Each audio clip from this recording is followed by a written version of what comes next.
पनवेल, नवी मुंबई, रायगड परिसरातील बातम्या पाहण्यासाठी आमच्या मी साक्षीदार या यूट्यूब चॅनलला सबस्क्राईब करा. होळीच्या मुहूर्तावर नवी मुंबई पोलिसांकडून 18,63,00,000 रुपयांचे अंमली पदार्थ नष्ट करण्यात आले. नशामुक्त नवी मुंबई अभियानाअंतर्गत अंमली पदार्थांविरोधात सुरू असलेल्या कारवाईचा पुढील टप्पा म्हणून नवी मुंबई पोलिसांनी होळीच्या मुहूर्तावर 18,63,34,266 रुपयांच्या किमतीचे अंमली पदार्थ नष्ट केले. हे अंमली पदार्थ 55 वेगवेगळ्या गुन्ह्यांमध्ये जप्त करण्यात आले होते. तळोजा येथील शासनमान्य मुंबई वेस्ट मॅनेजमेंट कंपनी येथे कायदेशीर प्रक्रिया पूर्ण करून त्यांचा नाश करण्यात आला. मागील 3 वर्षात बेकायदेशीररित्या वास्तव्य करून ड्रग्ज विक्री करणाऱ्या आफ्रिकन नागरिकांविरोधात विशेष मोहीम राबवण्यात आली. यात 1,522 जणांना हद्दपार करण्यात आले असून 111 जणांना ब्लॅकलिस्ट करण्यात आले आहे. तसेच अंमली पदार्थ विक्रीत सक्रिय सहभाग आढळलेल्या आरोपींविरुद्ध महाराष्ट्र संघटित गुन्हेगारी नियंत्रण अधिनियम मकोका अंतर्गत कठोर कारवाई करण्यात आली आहे. पंजाब राज्यातून नवी मुंबईत येऊन हॉटेल, लॉज आणि पीजीमध्ये राहून ट्रक आणि रेल्वे मार्गे अंमली पदार्थांची वाहतूक करून विक्री करणाऱ्या टोळीचा पर्दाफाश करण्यात आला. या प्रकरणात 16 गुन्हे दाखल करून 33 आरोपींना अटक करण्यात आली आहे.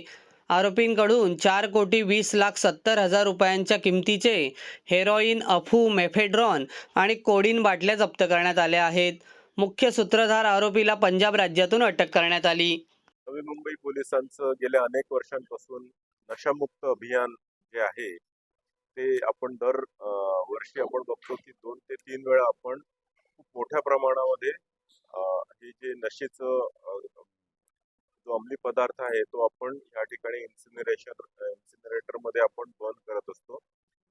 यावेळेलाही जवळजवळ 55 गुन्ह्यांमधील 18 कोटीच्या वर हा मुद्देमाल आपण या ठिकाणी इन्सिनरेटर मध्ये बर्न करतो आहे. ज्यामध्ये गांजा, हायड्रो गांजा, सर्वच प्रकारचे अंमली पदार्थ आहेत. गांजा, हायड्रो गांजा, MD, MDMA, कोकेन, हेरोईन, सर्वच प्रकारचे नार्कोटिक्स हे मोठ्या प्रमाणात आहेत.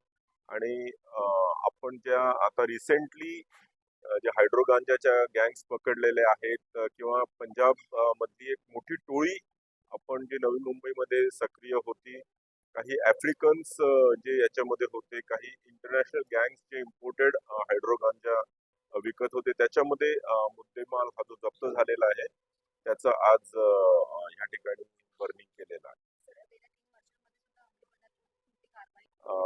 गेल्या 3 वर्षांपासून आपण याच्यामध्ये खूपच स्टेपअप केलेला आहे.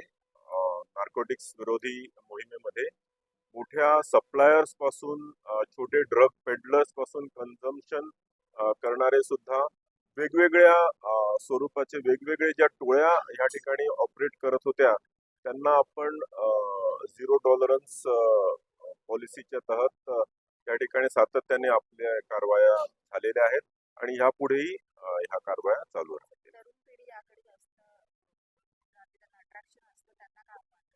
तरुण पिढीला आम्ही सातत्याने आमचे जे अवेअरनेसचे कार्यक्रम असतात, काउन्सिलिंगचे कार्यक्रम असतात, त्याच्यामध्ये सुद्धा आपण शाळा, कॉलेजेस आणि इतर असे अनेक उपक्रम घेत असतो, ज्यामधून आपण नार्कोटिक्सनी होणाऱ्या हानी आणि विशेष करून त्यांना जो इझिली काही नार्कोटिक्सचे गोष्टी, हुक्का ज्या सहजपणे उपलब्ध व्हायच्या त्या आपण त्यांना डिफिकल्ट करून टाकलेल्या आहेत सातत्याने कारवाई केल्यामुळे.